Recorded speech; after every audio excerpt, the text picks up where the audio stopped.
Good morning everyone. So अज असी master cadre mathematics का नैक्सट लैक्चर करने जा रहे हैं। लास्ट लैक्चर में असी डिफरेंशिएशन की डेफिनेशन की गल की left hand derivative and right hand derivatives.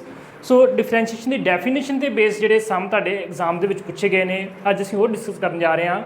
Mostly तुहाडे हर एग्जाम के मिनीमम वन क्वेश्चन जोड़ा है डेफिनेशन से बेस्ड है, जिस सानू लैफ्ट हैंड डेरीवेटिव या राइट हैंड डेरीवेटिव सॉल्व करके तो डेरीवेटिव की एग्जिस्टेंस चैक करनी पैंदी है। सो सम असी सॉल्व करते हैं।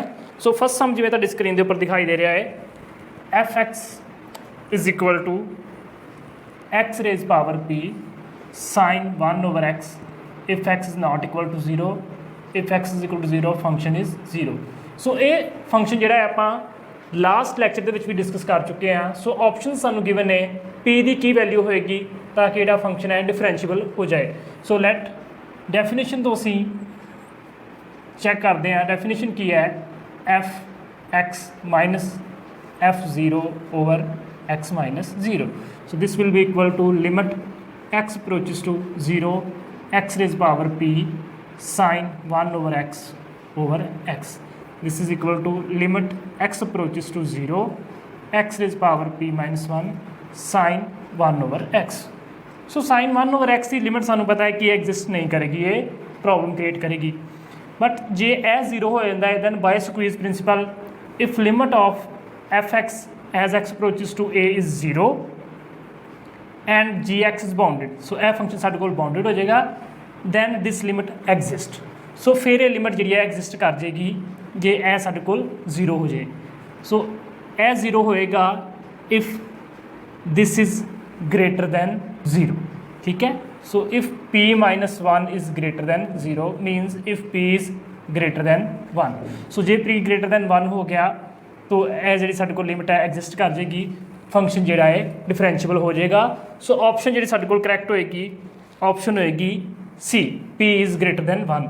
लास्ट लैक्चर असीं कर भी चुके हैं कि जो साढ़े को एक्स साइन 1/x सी ए डिफरेंशिएबल नहीं सी। सो p इज़ इक्वल टू 1 ते भी ये जी लिमिट है एग्जिस्ट नहीं करेगी। सो p ग्रेटर दैन 1 ऑप्शन जी है करैक्ट ऑप्शन होएगी। नैक्सट 15th सम है, F x is given bye x over 1 plus mod x. So differentiation के सम करना साढ़े को दो मैथड ने। बाय ट्रिक असी किवें कर सकते हैं, जे सानू फंक्शन के ग्राफ बारे नॉलेज है दे फंक्शन के ग्राफ जे कॉर्नर पॉइंट नहीं बन रहा दैन फंक्शन उत्थे डिफरेंशिएबल हो जाएगा। सो यह फंक्शन की जे असी ग्राफ की गल करिए, यदा साढ़े को फंक्शन का ग्राफ कुछ इस तरह का होएगा, this is equal to y is equal to 1, so this is equal to y is equal to -1। So ये फंक्शन का ग्राफ साढ़े को कुछ इस तरह का बन जाएगा। सो क्लीयरली ये फंक्शन का जोड़ा कोई भी कॉर्नर पॉइंट नहीं बन रहा, ईवन कि 0 ते भी जिवें तुसीं ऑप्शन देख रहे हो उन्हें 0 ते ब्रेक किया है कि 0 शायद प्रॉब्लमैटिक हो सकता है, बट 0 ते इहदा कॉर्नर पॉइंट नहीं बन रहा, फंक्शन कंटीन्यूस भी है। सो फंक्शन डिफरेंशिएबल हो जाएगा। ये फंक्शन जोड़ा है for all real values differentiable होएगा। जे असीं इहनूं बाय डेफिनेशन करके देखिए, left hand derivative is equal to limit H approaches to 0 f 0 minus h minus f0 over minus h। So this is equal to limit h approaches to 0 0 minus h over minus h साढ़े को value आ जाएगी 1 plus mod 0 minus h। So minus h ना minus h साढ़ा cancel हो जाएगा, h approaches to 0 value fill करके साढ़े को वैल्यू आ जाएगी 1। राइट हैंड डेरीवेटिव असीं सॉल्व करांगे, limit h approaches to 0 f 0 plus h minus f0 over h। so this will be equal to limit h approaches to 0 h over h और साढ़े को आ जाएगा 1 plus 0 plus h। So h ना h cancel, this will be equal to 1। So left hand derivative ते right hand derivative दोवें जिहड़े ने इक्वल ने at x is equal to 0। So by definition जिवें चैक करांगे तो भी जो फंक्शन है 0 ते डिफरेंशिएबल है। सो बाकी सारे पॉइंट जो फंक्शन पहले डिफरेंशिएबल सी। सो साढ़े को जी करैक्ट ऑप्शन आ जाएगी वो होएगी option A, function is differentiable -∞ to infinity. 32nd sum है, स्क्रीन पर देख रहे हो, the function f x is equal to mod of x. F x is equal to mod of x. ये असीं पहलां भी गल कर चुके हैं कि ये फंक्शन का ग्राफ साढ़े कोल कुछ इस तरह बनता है, सो 0 ਤੇ ਇਹ ਫੰਕਸ਼ਨ ਜਿਹੜਾ ਹੈ ਕਾਰਨਰ ਪੁਆਇੰਟ ਬਣ ਰਿਹਾ ਹੈ। ਸੋ ਇਸ ਫੰਕਸ਼ਨ ਜਿਹੜਾ ਹੈ x ਇਜ਼ ਇਕੁਅਲ ਟੂ 0 ਤੇ ਡਿਫਰੈਂਸ਼ੀਬਲ ਨਹੀਂ ਹੋਏਗਾ, ਬਟ ਇਹਦਾ ਗ੍ਰਾਫ ਕਿਤੇ ਵੀ ਬ੍ਰੇਕ ਨਹੀਂ ਹੋ ਰਿਹਾ। ਸੋ ਇਹ ਫੰਕਸ਼ਨ ਕੰਟੀਨਿਊਸ ਤੇ ਹਮੇਸ਼ਾ ਹੀ ਹੁੰਦਾ ਹੈ। So option A function is continuous and differentiable, ਇਹ ਆਪਸ਼ਨ ਜਿਹੜੀ ਸਾਡੇ ਕੋਲ ਇਨਕਰੈਕਟ ਹੋਏਗੀ, ਫੰਕਸ਼ਨ डिफरेंशिबल नहीं होएगा at x is equal to 0, continuous but not differentiable. So B option जी है करैक्ट है। फंक्शन कंटिन्यूस तो है बट डिफरेंशिबल नहीं है। C option neither continuous not differentiable, so continuous है, C option incorrect. D not continuous, so continuous तो है। सो ऑप्शन बी जी साढ़े को करैक्ट हो जाएगी। ये असी लास्ट लैक्चर भी डिस्कस किया सी एक्स माइनस ए जोड़ा है एक्स इज इक्वल टू ए तो डिफरेंशिबल नहीं होंदा। ये तुहाडे बहुत बार एग्जाम के पूछा गया मॉड एक्स माइनस ए वाला सम जोड़ा है। नैक्सट 70 सम है F x is given by 2 plus x when x is greater than equal to 0, 2 minus x when x is less than 0। So first method था बाय ट्रिक। जे तुहानूं इहदा graph पता है तो बहुत ईजिली तुसीं सॉल्व कर लोगे। इहदा ग्राफ कुछ इस तरह का बनेगा 2 तो सो एक्स इज इक्वल टू 0 तो यह फंक्शन जोड़ा है कॉर्नर पॉइंट बन रहा है। So X is equal to 0 तो यह फंक्शन डिफरेंशिबल नहीं होएगा। ये तो बाय ऑप्शन या बाय ग्राफ चैक कर रहे हैं। सो ऑप्शन सी जी साढ़े को non differentiable at x is equal to 0 वो करैक्ट होएगी। जे असीं बाय डेफिनेशन इनू चैक करते हैं तो this is equal to limit x approaches to 0 plus f x minus F 0 over x minus 0। So f x 0 तो ग्रेटर है, so function साढ़े को आ जाएगा limit x approaches to 0 plus 2 plus X, F 0 की वैल्यू साढ़े को आ जाएगी 2 over X. This is equal to limit x approaches to 0 X over X cancel करके साढ़े को वैल्यू आ जाएगी 1। Limit x approaches to 0 minus X minus F 0 over x minus 0, limit x approaches to 0 minus, so 0 तो lace है साढ़े को function आएगा 2 माइनस एक्स, एफ 0 की value minus 2 over X, 2 2 cancel, limit x approaches to 0 minus X over X, so limit minus 1 आ गई। Now left hand derivative is not equal to right hand derivative. So function is not differentiable at x is equal to 0। जे तो तुहानूं function के graph बारे knowledge है then तुसीं easily sum solve कर लियो, नहीं तो तुहानूं बाय डेफिनेशन सम सॉल्व करना पएगा, फिर भी तुहाडे कोल आ जाएगा कि function is not differentiable at x is equal to 0। Next 36 sum है साडे कोल limit H approaches to 0 under root x plus H minus under root X over H. So ये सम बहुत ईजी है। जे तो तुहानूं डेफिनेशन इत्थों क्लीयर हो रही है दैन तुसीं ईजिली इहदी ऑप्शन जिहड़ी पिक कर लोगे। ये अंडर रूट एक्स का डेरीवेटिव डिफाइन किया होया है F X plus H minus F X over H, limit H approaches to 0। So option जी साढ़े को करैक्ट ऑप्शन होएगी वो होएगी ऑप्शन डी। सपोज तुहानूं कि डेफिनेशन तो नहीं क्लीयर हो रहा, फिर असीं इस सम नूं किवें सॉल्व करांगे। Limit H approaches to 0 X plus H minus under root X over H, rationalise कर लाँगे X plus H plus under root X over X plus H under root plus under root x.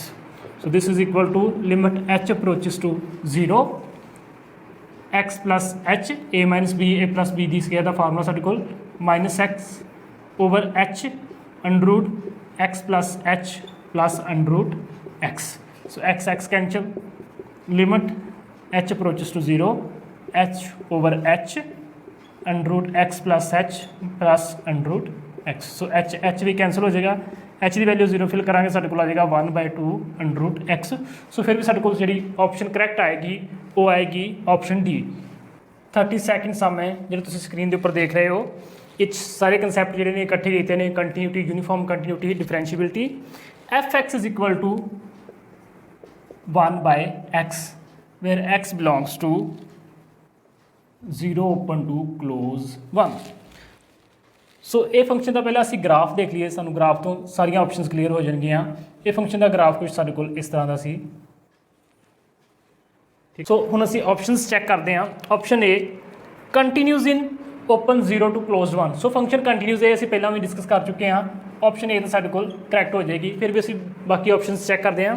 B continuous at 0 only, ਨਹੀਂ ਬਾਕੀ ਸਾਰੇ point 'ਤੇ ਵੀ continuous ਹੈ, ਸੋ B option ਜਿਹੜੀ ਹੈ incorrect ਹੈ। ਕੰਟੀਨਿਊਸ ਐਂਡ ਡਿਫਰੈਂਸ਼ੀਬਲ ਐਟ 1 ਓਨਲੀ, 1 ਤੇ ਨਹੀਂ, ਬਹੁਤ ਸਾਰੇ ਪੁਆਇੰਟ 'ਤੇ ਫੰਕਸ਼ਨ ਜਿਹੜਾ ਹੈ ਡਿਫਰੈਂਸ਼ੀਬਲ ਹੈ। ਜੇ ਅਸੀਂ ਇਹਦਾ ਡੈਰੀਵੇਟਿਵ ਫਾਈਂਡ ਕਰਦੇ ਹਾਂ -1/x² ਆਏਗਾ। ਸੋ x = 1/2, x = 1/3, ਸਾਰੀਆਂ ਵੈਲਿਊਜ਼ 'ਤੇ ਫੰਕਸ਼ਨ ਦਾ ਡੈਰੀਵੇਟਿਵ ਜਿਹੜਾ ਹੈ ਐਗਜ਼ਿਸਟ ਕਰ ਰਿਹਾ ਹੈ। ਸੋ ਸੀ ਆਪਸ਼ਨ ਵੀ ਜਿਹੜੀ ਸਾਡੇ ਕੋਲ ਇਨਕਰੈਕਟ ਹੈ। ਯੂਨੀਫਾਰਮਲੀ ਕੰਟੀਨਿਊਸ ਇਨ 0 to 1, ਅਸੀਂ ਪਹਿਲਾਂ ਵੀ ਕੀਤਾ ਸੀ ਕਿ ਜੇ ਕਿਸੇ ਫੰਕਸ਼ਨ ਦਾ ਗ੍ਰਾਫ ਜਿਹੜਾ ਹੈ y ਐਕਸਿਸ ਦੇ ਪੈਰਲਲ ਹੋ ਰਿਹਾ ਹੈ ਦੈਨ ਉਹ ਫੰਕਸ਼ਨ ਜਿਹੜਾ ਹੈ ਯੂਨੀਫਾਰਮਲੀ ਕੰਟੀਨਿਊਸ ਨਹੀਂ ਹੋ ਸਕਦਾ। ਸੋ ਆਪਸ਼ਨ ਡੀ ਜਿਹੜੀ ਹੈ ਇਨਕਰੈਕਟ ਹੋਏਗੀ। ਨੈਕਸਟ 7th ਸਮ ਹੈ। ਇਹ ਸਮ ਤੁਹਾਡੇ ਐਗਜ਼ਾਮ ਦੇ ਵਿੱਚ 2-3 ਵਾਰ ਹੁਣ ਤੱਕ ਪੁੱਛਿਆ ਜਾ ਚੁੱਕਿਆ ਹੈ। Function f(x) = mod of x + 2, ਇਹਦੀ ਡਿਫਰੈਂਸ਼ੀਬਿਲਿਟੀ ਅਸੀਂ ਚੈੱਕ ਕਰਨੀ ਹੈ। ਇਜ਼ ਨਾਟ ਡਿਫਰੈਂਸ਼ੀਬਲ ਐਟ, ਸੋ ਅਸੀਂ ਪਹਿਲਾਂ ਹੀ ਗੱਲ ਕਰ ਚੁੱਕੇ ਹਾਂ x - a ਜਿਹੜਾ ਹੈ x = a ਤੇ ਡਿਫਰੈਂਸ਼ੀਬਲ ਨਹੀਂ ਹੁੰਦਾ। ਸੋ ਮੀਨਸ x + 2 ਚੋਂ ਅਸੀਂ ਵੈਲਿਊ ਫਾਈਂਡ ਕਰਾਂਗੇ, x = -2 ਤੇ ਫੰਕਸ਼ਨ ਜਿਹੜਾ ਡਿਫਰੈਂਸ਼ੀਬਲ ਨਹੀਂ ਹੋਏਗਾ। ਜੇ ਅਸੀਂ ਇਹਦੇ ਗ੍ਰਾਫ ਦੀ ਗੱਲ ਕਰਾਂਗੇ ਸੋ -2 ਤੇ ਇਹਦੀ ਵੈਲਿਊ 0 ਹੋ ਜਾਏਗੀ। ਸੋ ਇਸ ਤਰ੍ਹਾਂ ਦਾ ਕੁਝ ਗ੍ਰਾਫ ਬਣੇਗਾ, x = -2 ਤੇ ਕਾਰਨਰ ਪੁਆਇੰਟ ਆ ਰਿਹਾ ਹੈ। So function is not differentiable at x = -2। ਬਾਕੀ ਸਾਰੇ ਪੁਆਇੰਟ 'ਤੇ ਫੰਕਸ਼ਨ ਡਿਫਰੈਂਸ਼ੀਬਲ ਹੋਏਗਾ। ਸੋ ਆਪਸ਼ਨ ਜਿਹੜੀ ਸਾਡੇ ਕੋਲ ਕਰੈਕਟ ਆਪਸ਼ਨ ਆਏਗੀ ਬੀ ਆਪਸ਼ਨ, x = -2। ਨੈਕਸਟ ਤੁਹਾਡਾ ਜਿਹੜਾ 6th ਸਮ ਤੁਸੀਂ ਦੇਖ ਰਹੇ ਹੋ, function f(x) = x + 2 is not differentiable at, ਤੁਹਾਨੂੰ ਆਪਸ਼ਨਸ ਚੇਂਜ ਕੀਤੀਆਂ ਹੋਈਆਂ ਨੇ। ax = 2 ਤੇ ਇਹਦੇ ਡਿਫਰੈਂਸ਼ੀਬਲ ਹੈ, bx = 0 ਉੱਥੇ ਵੀ ਡਿਫਰੈਂਸ਼ੀਬਲ ਹੈ, cx = -2। ਸੋ ਸੀ ਆਪਸ਼ਨ ਜਿਹੜੀ ਹੈ ਕਰੈਕਟ ਹੈ, -2 ਤੇ ਡਿਫਰੈਂਸ਼ੀਬਲ ਨਹੀਂ ਹੈ। ਤੁਹਾਨੂੰ ਕਨਫਿਊਜ਼ ਕਰਨ ਲਈ ਇੱਕ ਆਪਸ਼ਨ ਹੋਰ ਵੀ ਦਿੱਤੀ ਹੈ D, x = 2 and x = -2। So x = 2 ਤੇ ਫੰਕਸ਼ਨ ਡਿਫਰੈਂਸ਼ੀਬਲ ਹੈ। ਤੁਸੀਂ ਇਹਦਾ left hand derivative, right hand derivative find ਕਰਕੇ ਦੇਖ ਸਕਦੇ ਹੋ, ਦੋਵੇਂ ਇਕੁਅਲ ਆਉਣਗੇ। ਨੈਕਸਟ 7th ਸਮ ਹੈ ਸਾਡੇ ਕੋਲ, ਦ ਵੈਲਿਊ ਆਫ ਦਾ derivative of f(x) = x - 1 plus x - 3 at x = 2। ਸੋ ਇਹਦੀ ਵੈਲਿਊ ਅਸੀਂ ਕੱਢਣੀ ਹੈ ਡੈਰੀਵੇਟਿਵ ਦੀ, x = 2 ਤੇ ਅਸੀਂ ਵੈਲਿਊ ਫਾਈਂਡ ਕਰਨੀ ਹੈ। ਸੋ ਅਸੀਂ ਇਹਦਾ ਡੈਰੀਵੇਟਿਵ ਡਾਇਰੈਕਟਲੀ ਵੀ ਕਰ ਸਕਦੇ ਹਾਂ ਜਾਂ ਤੁਸੀਂ ਬਾਈ ਡੈਫੀਨੇਸ਼ਨ ਵੀ ਦੇਖ ਸਕਦੇ ਹੋ। ਸੋ ਇਹਦਾ ਜੇ ਅਸੀਂ ਡੈਰੀਵੇਟਿਵ ਫਾਈਂਡ ਕਰਾਂਗੇ f(x) = x - 1 over mode x - 1 ਨਾਲ x - 1 ਦਾ ਡੈਰੀਵੇਟਿਵ 1 ਆ ਜਾਏਗਾ, ਪਲੱਸ x - 3 ਓਵਰ x - 3 ਨਾਲ x - 3 ਦਾ ਡੈਰੀਵੇਟਿਵ ਸਾਡੇ ਕੋਲ 1 ਆ ਜਾਏਗਾ। ਨਾ f' at x = 2। So 2 value ਅਸੀਂ ਫਿਲ ਕਰੀਏ, 2 - 1 ਓਵਰ 2 - 1 ਦਾ ਮੋਡ ਪਲੱਸ 2 - 3 ਓਵਰ 2 - 3 ਦਾ mod, this is equal to -+1, this is equal to -1, so this is equal to 0। So ਇਹਦੀ ਵੈਲਿਊ ਜਿਹੜੀ ਸਾਡੇ ਕੋਲ ਡੈਰੀਵੇਟਿਵ ਦੀ 0 ਆ ਜਾਏਗੀ। ਸੋ ਬਾਈ ਡੈਫੀਨੇਸ਼ਨ ਜੇ ਤੁਸੀਂ ਇਹਨੂੰ ਚੈੱਕ ਕਰਦੇ ਜੇ ਤੇ ਤਾਂ ਵੀ ਸਾਡੇ ਕੋਲ ਇਹਦੀ ਜਿਹੜੀ ਡੈਰੀਵੇਟਿਵ ਦੀ ਵੈਲਿਊ ਹੈ ਇਕੁਅਲ ਟੂ 0 ਹੋ ਜਾਏਗੀ। ਸੋ ਇਹਦਾ ਜੇ ਅਸੀਂ ਗ੍ਰਾਫ ਦੇਖੀਏ, ਤੁਹਾਨੂੰ ਪਤਾ ਕਿ ਇਹਦਾ ਗ੍ਰਾਫ ਕੁਛ ਇਸ ਤਰ੍ਹਾਂ ਦਾ ਹੋਏਗਾ, 1 2 3 ਦੇ ਵਿੱਚ ਇਹਦੀ ਵੈਲਿਊ 2 ਆ ਰਹੀ ਹੈ। ਸੋ x = 2 ਤੇ ਇਹਦਾ ਜਿਹੜਾ ਗ੍ਰਾਫ ਹੈ ਪੈਰਲਲ ਟੂ x ਐਕਸਿਸ ਆ ਰਿਹਾ ਹੈ। ਸੋ ਡੈਰੀਵੇਟਿਵ ਇਜ਼ ਇਕੁਅਲ ਟੂ 0। ਸੋ ਇੱਥੇ ਵੀ ਸਾਡੇ ਕੋਲ ਜਿਹੜਾ ਡੈਰੀਵੇਟਿਵ ਐਟ x = 0 ਆ ਰਿਹਾ ਹੈ। ਸੋ ਜਿਹੜੀ ਕਰੈਕਟ ਆਪਸ਼ਨ ਸਾਡੇ ਕੋਲ ਹੋਏਗੀ ਉਹ ਹੋਏਗੀ ਆਪਸ਼ਨ ਬੀ। ਸੋ ਫਰੈਂਡਸ ਇਹ ਸੀ ਡੈਰੀਵੇਟਿਵ ਦੀ ਡੈਫੀਨੇਸ਼ਨ ਤੇ ਬੇਸਡ ਸਮ ਜਿਹੜੇ ਕਿ ਤੁਹਾਡੇ ਪ੍ਰੀਵੀਅਸ ਐਗਜ਼ਾਮ ਦੇ ਵਿੱਚ ਪੁੱਛੇ ਗਏ ਸੀ।